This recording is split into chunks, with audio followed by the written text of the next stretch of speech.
Les mando un cordial saludo desde Medellín, la ciudad de la eterna primavera de Colombia, a todos los estudiantes de la Facultad de Derecho de la Universidad Autónoma de Encarnación en Paraguay, especialmente a mi querido amigo, colega, profesor Jorge Rivas Careaga, a quien le agradezco la oportunidad de abrir este espacio académico donde podemos construir conocimiento tanto a nivel nacional como internacional.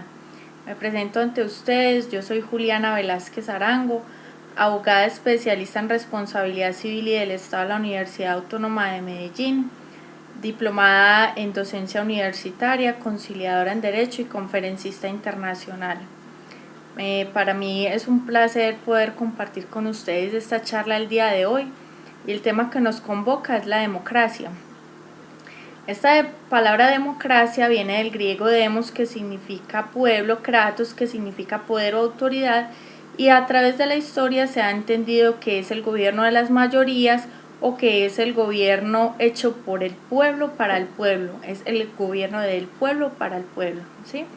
Entonces, si damos un viraje a nivel histórico, vemos que las antiguas democracias estaban basadas en la esclavitud, pues no todos los hombres, los seres humanos, eran consideradas personas libres.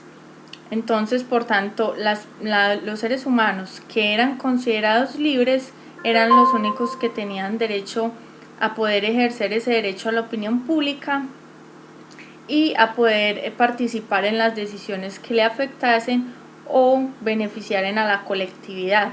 También podemos ver en las antiguas repúblicas italianas, en las cuales solamente podían ejercer ese derecho a la opinión pública las personas que eran comerciantes, vendedores o armeros. Entonces vemos que estas antiguas democracias no son democracias como tales, sino que son aristocracias, puesto que están basadas en la esclavitud y no tienen en cuenta la totalidad de la población. Vemos que en Atenas era una población de 400.000 seres humanos y solamente 20.000 podían acceder a esa toma de decisiones públicas o colectivas, puesto que no todos eran considerados libres, ¿sí?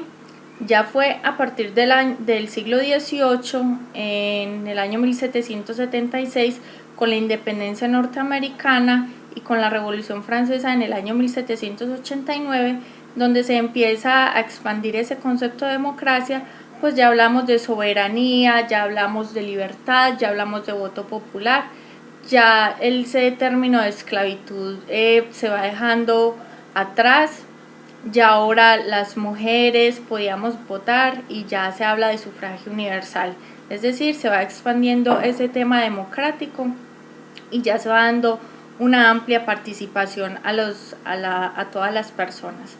Hablamos entonces de que la democracia está fundada en ciertos principios o fundamentos, los cuales son el principio de lo público, que esto nos quiere decir que la democracia es para todos, la democracia es de todos, sin exclusión de raza, condición, estratos y demás. Hablamos de un principio ético, que nos quiere decir que la democracia siempre debe estar fundada y basada en los lineamientos dados por los derechos humanos, en los cuales se debe proteger la vida y la dignidad humana a toda costa.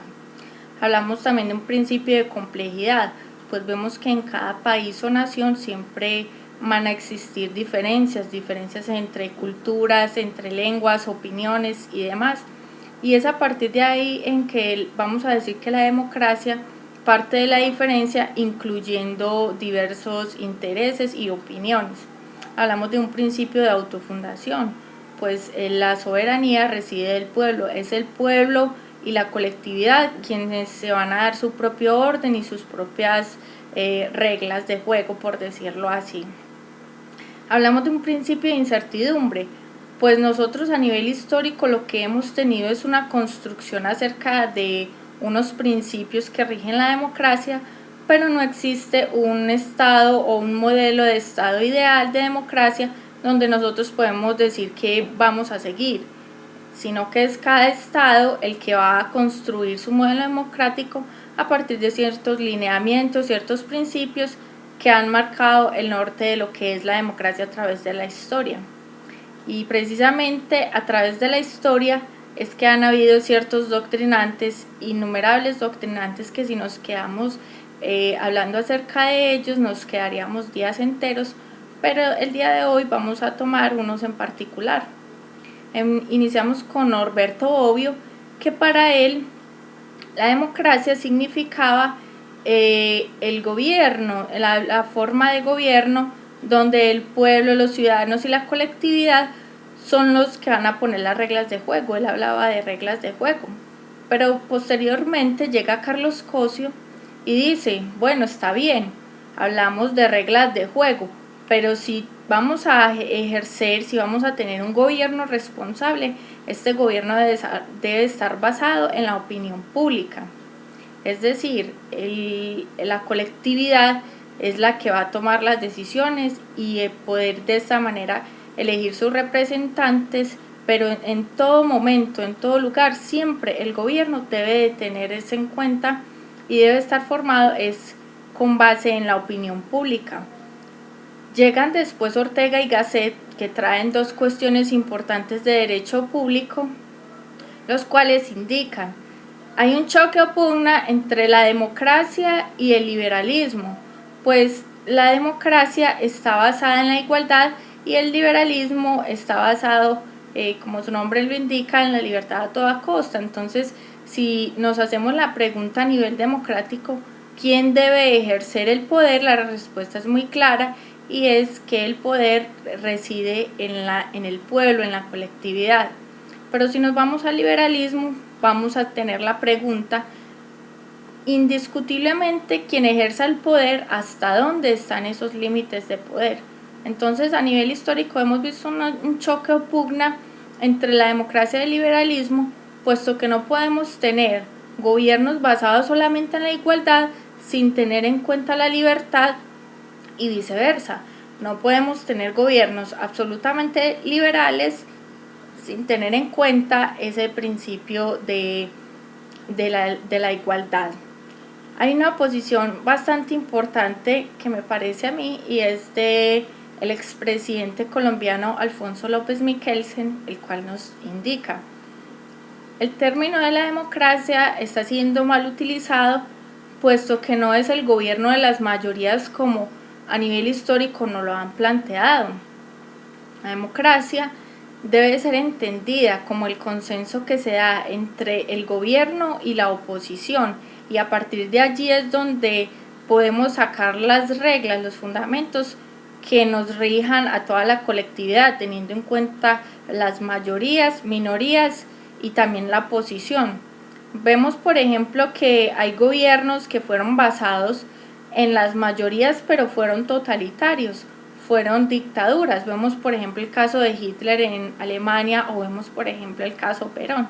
Entonces, a lo que invita es a entender ese concepto de democracia es como el consenso que se llega entre el gobierno y la oposición, y de esta manera tener un modelo de gobierno basado en la igualdad y en la diversidad del pensamiento.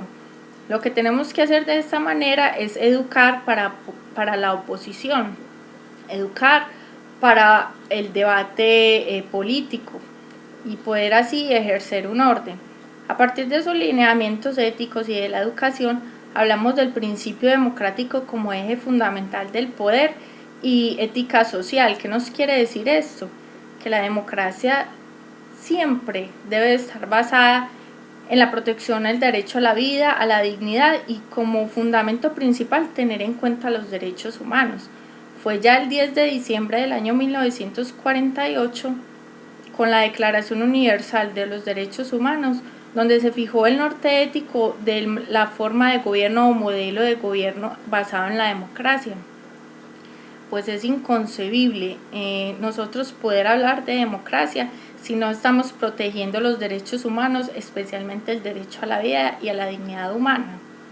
Como veíamos anteriormente, existía a través de la historia un choque o pugna entre el liberalismo y la democracia.